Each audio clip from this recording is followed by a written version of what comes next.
یہ مدین ایک بعض مفسرین اور مورخین نے کہا کہ مدین ایک علاقے کا نام ہے، ایک شہر اور ملک کا نام ہے۔ بہرحال ہو سکتا ہے قوم بھی اسی نام سے ہو اور اس قوم کا علاقہ پھر مدین کے نام سے مشہور ہو گیا۔ تو یہ ایک ایسی جگہ پر واقع تھے کہ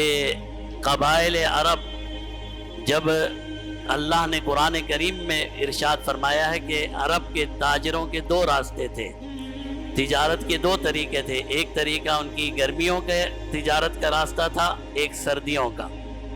تو گرمیوں اور سردیوں کا جو راستہ تھا ایک افریقہ کی طرف تھا اور ایک دوسری طرف تھا۔ تو یہ گرمیوں اور سردیوں کے دونوں علاقے قوم مدین کے راستے سے ہو کر گزرا کرتے تھے۔ یہ ایک ایسی جگہ پر واقع تھے، جیسے ہم کہتے ہیں نا ہمارا ملک پاکستان ایک ایسے خطے میں واقع ہے کہ تجارت کے لیے ہمارا سہارا لینا ہی پڑے گا۔ بہت سے ملکوں کو ہمیں زوم ہے، ہمیں اس بات کا اللہ نے نعمت دی ہے کہ بھئی اگر کوئی ملک تجارت کرنا چاہتا ہے، وسطی ایشیا کی ریاستوں تک جانا چاہتا ہے، وہ بھی ہمارا محتاج ہے، اگر یورپ تک جانا چاہتا ہے وہ بھی ہمارا محتاج ہے۔ تو ایشیا میں ہم ایسی جگہ پر ہیں۔ اسی طرح قوم مدین ایک ایسے مقام پر تھی کہ عرب کے دونوں راستے یہاں سے ہو کر گزرا کرتے تھے۔ وَإِنَّهُمَا لَبِإِمَامٍ مُّبِينٍ، قرآن میں اللہ نے فرمایا قوم لوط اور قوم مدین کے بارے میں کہ یہ ایک بڑی سڑک اور بڑی شاہراہ پر تھے، نمایاں جگہ پر اللہ نے ان کو بسایا تھا، ایک نمایاں مقام رکھتے تھے۔ اور علماء اور مورخین نے کہا ہے کہ اصحاب الایکہ، باغات والے، جھاڑ والے، یہ بھی قوم مدین ہی کا لقب ہے، کیونکہ ان کا علاقہ سرسبز اور شاداب تھا، ہر قسم کے پھل، یہ علاقہ ہے شام اور عرب کے درمیان کا، اور یہی راستہ ہے جو آگے یمن اور مصر تک چلا جاتا، افریقہ تک چلا جاتا ہے، اور اس کے ایک طرف دریا بہتا ہے، بحر قلزم ہے، سمندر بہتا ہے۔ تو اللہ نے ہر طرح کی نعمتیں اس قوم کو عطا کی، اور ایک سرسبز اور شاداب علاقہ تھا۔ تجارتی اعتبار سے دیکھا جائے تو عرب اور افریقہ اور دوسرے خطوں کے درمیان جتنی بھی تجارت تھی ان کے علاقے سے ہو کر جایا کرتی تھی، اور سرسبز علاقہ تھا، شاہراہ اور راستے کے کنارے پر واقع تھا۔ انہما لبی امام مبین، ایک بڑی شاہراہ کے کنارے پر ایک بڑا شہر تھا۔ یہ قوم مدین، اللہ نے انہیں اتنی نعمتوں سے نوازا، لیکن اس کے ساتھ ساتھ مورخین کا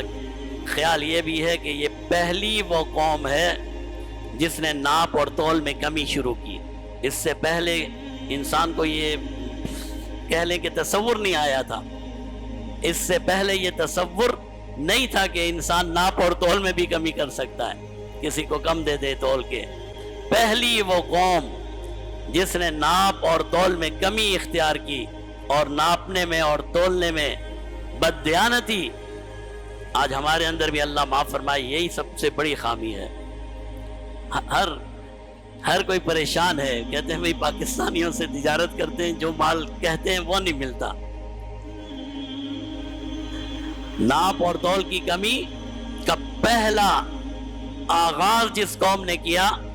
وہ قوم شعیب ہے، مدین کی قوم ہے۔ اور اسی طرح ایک اور خامی جو ان کے اندر پیدا ہوئی وہ ہے ظالمانہ ٹیکس، چنگی لینا، کیونکہ قافلوں کو یہاں سے گزرنا پڑتا تھا، تو ان لوگوں نے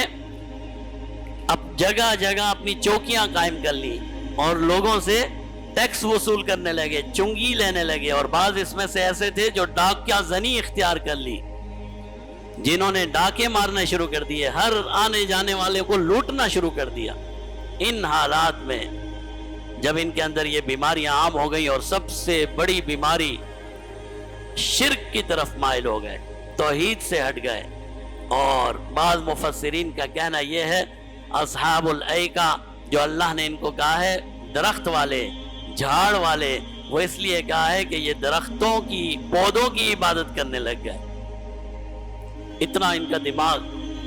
پھر گیا کہ یہ درختوں کی عبادت میں مصروف ہو گئے. بعض علماء کا خیال ہے ایک مخصوص قسم کا درخت تھا